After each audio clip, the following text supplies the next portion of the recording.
So our PD has been focused around the this progression, this concept of moving from a student or a teacher-directed classroom to a student-directed classroom, and defining the areas of creativity and research and so forth. How has having the tip chart helped you in your work with the teachers?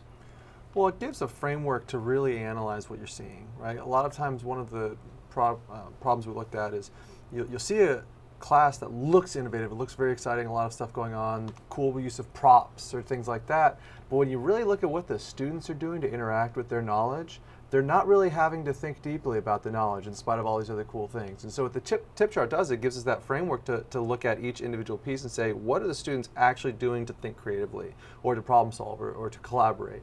And it gives us some ways to think about that in a way that really helps us analyze it. Great. And we did have an opportunity again to hear from the teachers and how it's been for them to work with the tip chart. So let's take a look. The tip chart tool is helpful for me because it lets me know my role and it reminds me to put more on the kids. It's very guided. It's broken up into different areas that help me understand what my students can be doing with the technology. And then I can look at each element across the board and see how I can move from kind of like a developing teacher to making more innovative choices and therefore having my students be more innovative. I like to see the progression of where they might start to where they might end up and kind of move myself more into the shadows rather than the forefront with them. And I use it as my own reminder that this is like a fluid experience. So there are going to be things that I need to be more direct with, and that's okay. And then there are going to be things where I can completely take a back seat and they are going to do well with it.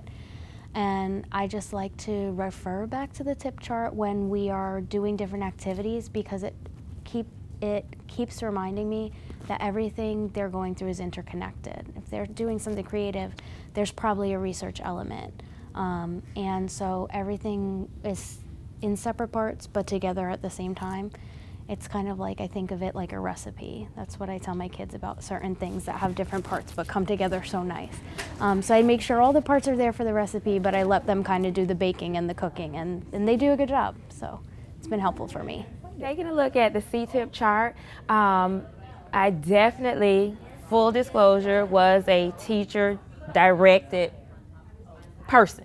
But then once you see the student behaviors and the teacher behaviors on the progression of the chart, definitely allowing the students to see that, as well as myself being the leader in the classroom, you can definitely observe the differences along the progression of the chart, and releasing that freedom is the highest level, where they have to create their own questions, do their own research, their own inquiry, and collaborating with each other along that progression chart is huge, but you don't realize it until you actually see it. Oh, I am here and the students are here, but this is where we want them to be. So the chart has been very, very helpful, not only for myself, but also for my students.